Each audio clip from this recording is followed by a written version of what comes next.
So now I'm going to talk about, the number one resource for practice management that you can find, and it is the Handbook of Professional Practice. Mm, they call it HPP or AAH, Architect's Handbook of Professional Practice. So there is this little cheat sheet, I would call it, that was generated by Wiley, um, which tells you what section of the book to read as it relates to the content, objectives, and areas, sections that you have to study for the exam. So I would please suggest that you start reading one by one of these chapters and sections um, throughout your study time. All right. So I will print this and start highlighting it. Assess resource within the practice. Assess resource. Apply the regulations and requirements governing the work environment. Now, not just read it. I would say take notes of those sections and create your own little questions and answers. Create your questions as though they're showing up in the exam, and practice answering them and understanding why the answers are the way they are. There are two things you're gonna learn from this. One, make the question as difficult as you can possibly make it and answer it. By making a question, you're thinking like the questions writer from the exam, which is a mindset that allows you to answer it. It's almost like, the cures typically within the virus, right? So you're going to be able to understand how to answer these questions. Now, make it the most difficult. Why? If you're able to write the most difficult questions that you can possibly come up with on these sections, even more difficult than the writers of the questions on the exam, then you prepare for the worst. They say prepare for the worst. If the worst is the questions that you come up with, you're ready. You're good. So, and also you create content for me because I use this for my own practice exams, which I'm in the process of working on. So please do that. Do you have access to that, Alan? This PDF. Hope everybody has access to this. Um, then that's the first resource I want you to look at. Then there is this other checklist. This checklist was created by Kevin Greenlee from Pluralsight. One of As I said, he has a show, a class on Pluralsight. I used it as a resource. Then I became a contributor to it as a editor, and I created some of the slides and things like that. So these are the sections that he recommends we study, but not only for practice management. He recommends this for project management as well. There's a lot of overlapping. That's why I recommend project management to be your second exam. All right. So that's that. It should be on a Google Drive that I have provided, that everybody has access to.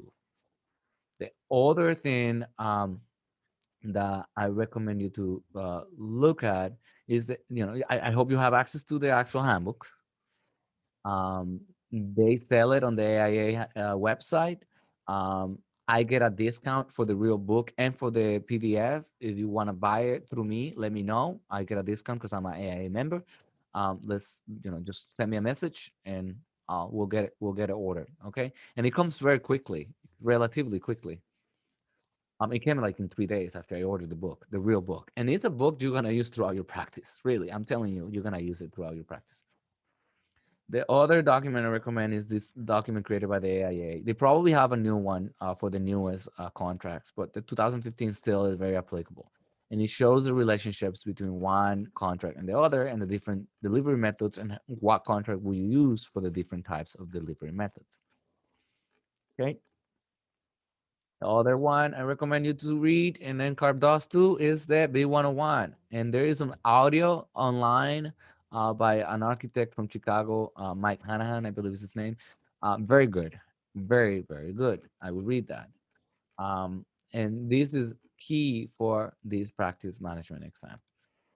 Okay. The other thing I would want you to read is the B101 commentary. If as you're reading read the B101, then also read the B101 commentary, and then listen to Mike Hanahan. And I think that's it. If you do those three things, you should get this. You should understand it. The commentary is divided this way. To the right is everything as it is on the contract documents. To the left is a sort of layman's term explanation of what the right area says. Because the right is kind of lawyer's talk. It's produced by lawyers and many people that work for AIA. The left is we regular people terms. So I would want you to do that. It does take a while to get through this. Be patient with yourself, highlight things that you have questions on, and email me the questions you may have. Anything that you don't understand, email it to me. I wouldn't want to just be a vacuum throwing things at you. Like, it's just not fun for me. I like talking, but I don't want to talk on the context of what I think is important. I want to talk on the context of what I think of what you think is important to you, for you. So I would do that. I would also read the Code of Ethics. I will also go online and find the canons of ethics from, these are the canons of ethics and for the AIA, but also the model conduct and things like that from the NCARB, okay, from NCARB's website. And it is on their website. You go in, you log in, and it's accessible. It's right there. So those are the things I want you to focus on. And with that being said, I'm going to end it here, guys. These are, again, my number one resources. Actually, I'm going to end it with one last thing. This ARE 5.0 Prep Series video. NCARB has a channel where they have Prep Series videos. I don't know if they have created new ones, but these ones are still very relevant. So that being said, I'm going to play this last video and we're going to end it there. I'll make sure that the audio is being shared and take it away. Look at the Practice Management Division. Welcome to the ARE 5.0 Video Prep Series, brought to you by NCARB. In this video, we'll take an in-depth look at the Practice Management Division. Practice management is all about how to run a practice. You should expect to see content related to numerous pre-contract topics, including the ethics, laws, and regulations governing the practice of architecture, types of business structures, fiduciary responsibilities of practice, and contract negotiation. Also included will be human resource management, or who you work with inside your practice, consultant development, or who you work with outside your practice, and business development, how you secure work for your practice. Topics specific to a project, in other words, tasks that start after a contract is signed, are covered in the project management video. Ethical competent practice management is an important part of protecting public health, safety, and welfare. Imagine these scenarios. An architect who spends so much time on business development, he doesn't have time to review drawings. Or an architect who doesn't bill clients on time, so she doesn't have funds to pay her staff and consultants. Or an architect who is thrilled to accept a commission in a neighboring state, but doesn't know to apply for a reciprocal license. Any of these may adversely affect the health of an architectural firm, but effective practice management can prevent these issues. Be sure to review the latest ARE 5.0 guidelines and ARE 5.0 handbook, both on the NCARB website. The guidelines contain critical information about ARE 5.0 policies, including the rolling clock, scheduling a test, problems at the test center, and receiving your score.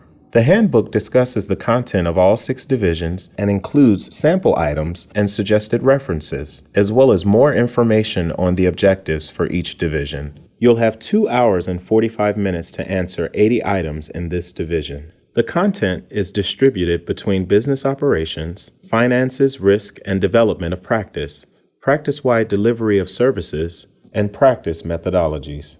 In the business operations section, you will need to understand that running a business requires attention to staffing, regulations, insurance, ethics, and the appropriate standard of care. Let's look at a sample question. An architecture firm has been selected to design a 4-story apartment complex in a neighboring jurisdiction. The office staffing leader is in the process of assigning dedicated architecture staff to the project. Click on the name of the employee in the staff list who is most appropriate to be the project architect and responsible for the overall design and development of the apartment complex. The correct answer is Employee E. The process for assigning staffing resources within an architecture firm is discussed in the Architect's Handbook of Professional Practice. First, you must evaluate staff on availability, experience, and credentials. You must also verify that the roles and responsibilities of the position align with the project requirements. Employee E is licensed in the project's jurisdiction, is only charging 25% of their time to firm projects, and has work experience on related project types. Based on the information provided, this makes employee E the most appropriate choice to serve as project architect for the new apartment complex. This is an AE level item requiring you to evaluate firm resources and determine staffing based on the requirements of a building project. The Finances, Risk, and Development of Practice section is about how running and developing a practice requires attention to finances, the ability to mitigate risk and liability, and negotiation of services and contracts. This is the largest section within the Practice Management Division. Let's look at a sample question. Office leadership at an AE firm is performing an evaluation of the efficiency of their office and overall effectiveness of each employee. Based on the information provided, what is the utilization rate of Architect A? The correct answer is 80.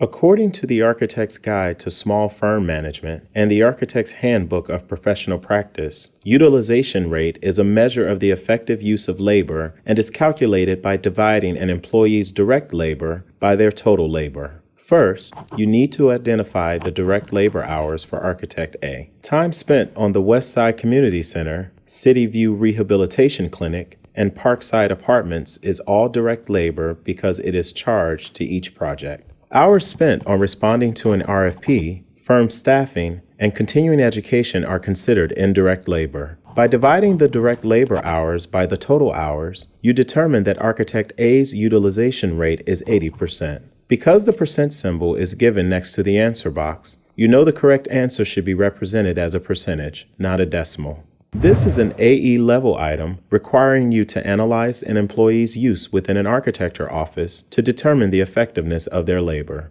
In the Practice-Wide Delivery of Services section, you will need to look at projects in the context of their impact on the overall management of a practice. Let's look at a sample question. An architecture firm has been awarded the following projects: a community center with a simple program, fixed budget, and the client's desire for contractor competition; a performing arts center with an aggressive schedule and the client's need to know a final construction cost during the design phase; the adaptive reuse of an existing industrial building, which contains multiple unknown conditions into studio apartments. Drag the project names from the left into the boxes of the most appropriate delivery method for each project. Methods of project delivery and their characteristics are discussed in Professional Practice, a Guide to Turning Designs into Buildings, and the Architect's Handbook of Professional Practice. In the Design, Bid, Build methodology, project cost is a primary driver because contractors submit fixed price bids, allowing the owner to select a contractor at or under the owner's budget. This delivery method fulfills the community center's requirement of a fixed budget and contractor competition.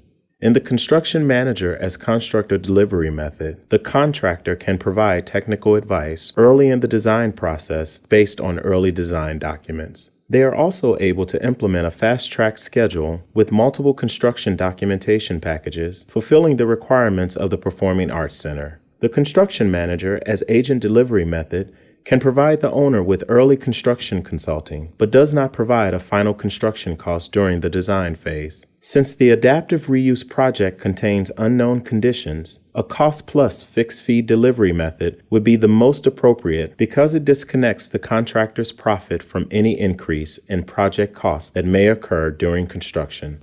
This is an AE level item because it requires the evaluation of different project goals and their alignment with various methods of delivery.